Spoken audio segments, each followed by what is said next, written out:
Daniil slowly made his way to the exit, while Irakli grabbed an axe. Opening the tent's zipper, both froze, staring with shocked expressions at the scene unfolding about 15 meters from their camp. There ahead stood a large tent, and 4 people sat by a fire talking about something.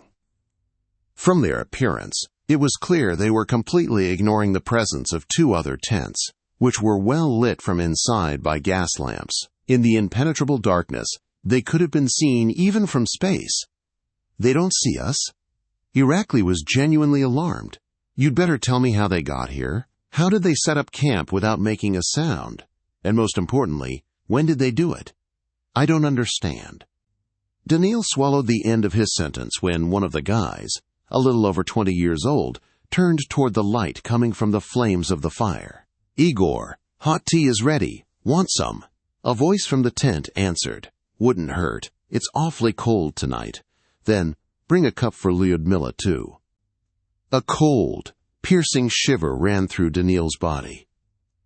Shocked into stupor, he opened his mouth, but had to close it a minute later, as his mouth cavity, tongue, and teeth were about to turn into a frozen mass. "Hatchin, do you know who that is? From your tone, I'm about to crap my pants. It's the Dyatlov group." Daniil could barely speak, unable to come to his senses. The one who asked is Alexander Zolotarev. Next to him is Lyudmila Dubinina. The third is Georgy Krivonyschenko. I can't see the fourth one's face. Another person came out of the tent. "Holy shit!" Irakli almost cried out. "That's Igor Dyatlov. Dan, damn it, what's happening? Are we losing our minds?" I don't. KNN now," Daniil stammered, squeezing the cold gun handle until it hurt. From the right came the muffled sound of a zipper opening from the neighboring tent. At that moment, Artur's head appeared from the 2 half-opened flaps. In an instant, he turned his gaze away from the strangers and fixed his eyes, widened beyond recognition, in the direction of Irakli and Daniil's protruding heads. "Dan, let's get to the guys," Irakli whispered, and was the first to jump out. Within 10 seconds, both were inside the neighboring tent. A heavy head, dry throat, and chapped lips, constantly licked by his tongue from the shock that had overcome him, all weighed on and scratched at Daniil's consciousness. He couldn't recover from what he'd seen. Artur's question brought the guy back to life. "Who is that?" "Get this. It's those who died 60 years ago on this very pass." "What? How is that possible?" Artur couldn't believe it, feeling the girl's grip on his arm. "What are we going to do?" Daniil asked quietly, placing his hand with the gun on his knee. "A gun?" Artur was surprised. "What to do, you ask?" "Let's go say hello." And Irakli climbed out of the tent. "Hey there, comrades. Hello." The others left the tent after him. The group slowly walked toward the fire, where 5 people were now gathered. The snow crunched frostily under their feet. "Hey, are you deaf?" Irakli was beginning to get annoyed by the fact that they weren't responding to him. None of them even looked at the approaching group. "Heshen, maybe we shouldn't go to them. Something's not right here." "Of course we should, damn it," he angrily growled and, taking a step, approached those sitting by the fire. Another step, and he stopped at the entrance to the stranger's tent.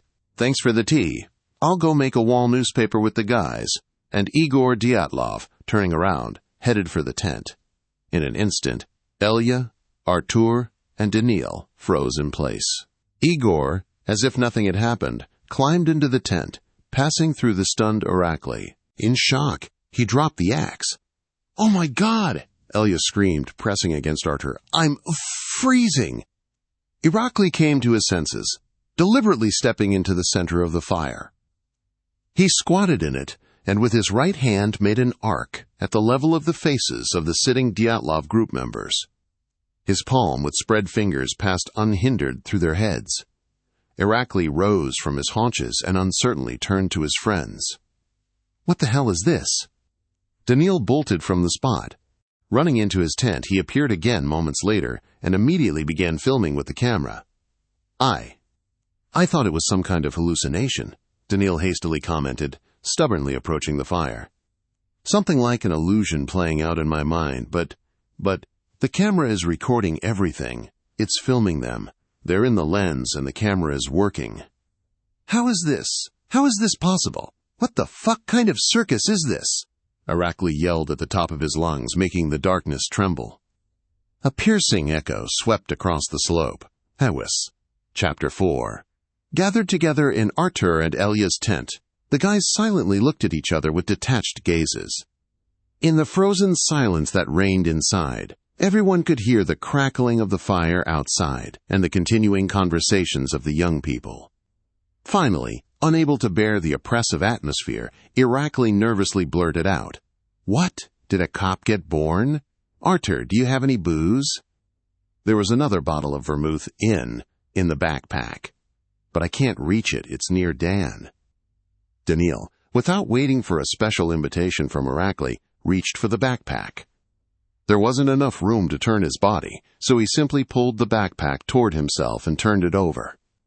Things spilled out, the bottle fell out, and something shiny caught his eye. At that moment, Artur guiltily bit his lip. After passing the vermouth bottle, Daniil picked up the object. Examining it, he turned a piercing gaze at Artur. "Where did you get this?" In his hand lay a three-pointed star of a salad green color, in the center of which, apparently made of gold, was a circle with 3 hieroglyphs carved into it. Dan. "I'm asking, what the hell are you doing with this? This is the same amulet that was hanging on the coat in the hunter's room." Overcoming his shame, Artur confronted Daniil, raising his voice. "Yes, the same one. And I don't give a damn what you think of me. Got it. It can be sold for a good price, and I could use the money. Unlike you, I don't have a father who's an FSB colonel. What does my father have to do with this?" Daniil hissed, breaking out in red spots. "Who cares? Give it back to me.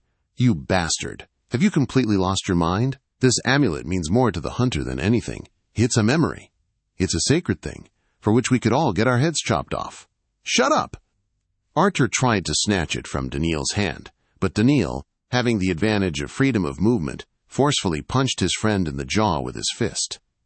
Then he added, "Don't struggle, and I'll return the amulet to Unhu, and you rat, will apologize to him for the theft. Understand?" Wiping the blood flowing from his split lip, Artur nodded in agreement. Suddenly, outside, people's shouts were heard, and snow crunched. Without delay, after putting the amulet in the inner pocket of his down jacket, Daniil, following Irakli, climbed outside. Artur and Elya did the same. Before their eyes, something terrible was happening. There, where the boundary of light from the fire ended and darkness began, people were crawling out of the cut rear wall of the tent and disappearing into the impenetrable gloom. And by the fire lay several bodies. Irakli rushed to the fire, while Artur and Elya remained standing in place. Daniil, diving into the tent, ran out with a video camera. He ran up to the lying bodies and stared at one of the Dyatlov group members. His arms and legs were twisted in an unnatural pose, and his body looked as if it had been under a severe press. Cloudy pupils stared helplessly at the dark gray, almost black sky, and his open mouth was frozen, as if in a silent scream from the horror he had seen. "Who's there?" Irakli shouted, shifting the wooden handle of the picked-up axe from one hand to the other. Swallowing a bitter lump, Daniil pointed the lens at the body of a girl lying nearby. The same death had overtaken her. Daniil didn't see Elya and Artur approach the fire. Driven to the peak of a nervous breakdown, Elya sobbed, shaking all over. Irakli, jumping out beyond the unlit part of the Dyatlov group's tent, fell heavily into the snow, shaking the air with choice swear words. At that same moment, somewhere on the slope, the death cries of the fleeing people sounded one after another, turning into rasps. A second later, the hair on Daniil's head moved under his hat. "Mommy!" Elya cried out in fear, covering her ears with her palms. "Artur, take her away from here, go to the tent, and stay in the light," and he rushed toward Irakli. Hearing rapid footsteps in his direction, Irakli warned in a bass voice. "One more step, and... Hachan, it's me. What did I trip over? I can't see a damn thing." Daniil turned on the night filming function, and in the light, green light, saw a stone sticking out from under the snow, but, turning the camera slightly to the side, he came across 2 more human corpses with smashed skulls. Somewhere in the darkness of the slope, a woman's scream suddenly sounded, and everything went quiet, drowning in silent stillness. Irakli got up and started looking for something. "What are you doing?" Daniil asked in a trembling voice. "Looking for this damn axe, which, damn it, fell out of my hand again." Then he turned quickly. "Dan, I'm about to lose my mind. What kind of hellish performance is this?" But, not waiting for an answer, he growled, lighted up at the camera, and froze again. "Why are you staring at me? Why doesn't anything else work, but your camera does?" This question cut through Daniil's nerves like a sharp blade. And Irakli suddenly grabbed his hood with his hands. "Why, I'm asking? How should I know? Let go of me. Or what?" "Hachin, you're choking me," Daniil wheezed. "We all need to calm down. We're going crazy. Don't you get it? We're seeing what we shouldn't. This can't be happening for real. Maybe it's from excess oxygen in the air. Or maybe it's the hunter's brew. I didn't drink it." He lowered his hands. "Dan, sorry. Let's get out of here, Hachin. Definitely lost our minds." "You're right. Let's go." Daniil turned the camera and suddenly cried out, "Holy shit! What?" Irakli looked on in confusion as Daniil swung the camera around. "I saw some figures. Gray, faceless figures. Ah!" Elya's heartrending scream pierced the space and broke off. Both rushed out into the light of the pseudo-fire. By the tent, spattered with dark droplets of something, lay 2 bodies. The guys darted toward them. "God," Daniil muttered, feeling weakness in his knees. "What? What did they do to them? Who?" "That's it. Damn. Enough. I don't even need the axe. Come out, you bastards. I'll tear your throats out with my bare hands." Shocked now by the real deaths of his friends, Daniil, as if in delirium, through the chills of horror tormenting his body and soul, again began turning the camera in all directions. A couple of movements, and he froze in place. With a trembling hand, he barely held the camera, through the thick steam coming from his mouth from breathing too frequently. The guy spotted 9 figures in the camera window. For a moment, the strange figures lined up in a row a couple of meters from the fire. Daniil took his eyes away from the viewfinder and looked at the place where a second ago, with the help of the night vision function, he had seen the ghostly silhouettes. Nothing, only darkness, diluted by the flickering glimmers of fire. He looked into the viewfinder again. 9 figures stood, as if in silent expectation. Fear pierced not only his skin, but also dug into his tendons and muscles, causing Daniil to back away, not taking his eyes off the camera window. What's out there? Irakli only had time to ask. In an instant, the faceless figures appeared before them. Daniil didn't even have time to come to his senses when something very powerfully hit Irakli in the solar plexus. But the guy didn't fly back, as one might expect. From such a blow, his body bent as if it had neither bones nor spine. But when it returned to its previous position, there was a disgusting crack of broken bones. Dark burgundy blood poured from his friend's mouth in pulsating clots. After standing for several seconds, with a fading gaze begging for help, Irakli fell. Tears flowed from Daniil's eyes, turning into icy crystals in the frost. The non-existent bonfire suddenly went out, as did the gas lamps in the tents, leaving him alone with himself in complete darkness in this unfolding horror. In the clean, frost-laden air, without any extraneous impurities, the distinct metallic smell of blood hit his nose, causing stomach spasms. He vomited, and from the wild fear that had already gnawed deep into his subconscious, his mind tried to shut down, to make his body faint. That would have happened, if not for a strange sound, reminiscent of something being dragged across the snow surface. He looked through the camera viewfinder at the place where Irakli had been lying. Finding nothing there, he directed the lens at the fresh track of compacted snow. A gray figure was very quickly and easily dragging his friend's corpse toward the mountain. Behind his back, the snow creaked protractedly. Despite the clouding of his mind, Daniil clearly imagined what was happening now to the bodies of Artur and Elia. He was dumbfounded, staring with teary eyes at the movements of the remaining faceless figures which, like shadows, circled around him. Circled and couldn't reach the guy, as if he were in some kind of protective circle. Fee, vaguely thinking, with his free hand he reached into the pocket of his down jacket. During the movement, the camera fell from his numb hand, but despite this, Daniil pulled out the gun and began shooting into the darkness. Something shuddered very strongly. Then came a deafening crack, and the mountain peak vibrated. Avalanche! His brain pulsed. Daniil rushed from memory to the tent, standing near a small stone niche. The avalanche flow first knocked him off his feet, then threw him forward, overturning him beyond the edge of the tent. At that moment, something covered him. There was a ringing in his ears, and everything went quiet. Over here! Found a guy! He was lucky to hide by the niche. Otherwise, he would have been carried away down the slope like his other friends. Lucky that the avalanche came down 2 hours before dawn, and in this place it only passed tangentially. Is he alive, not frozen? Step aside. Guys, quickly, stretcher! Shouted the female medic, briefly examining the motionless body. Nastya, is the guy alive? The man asked with concern.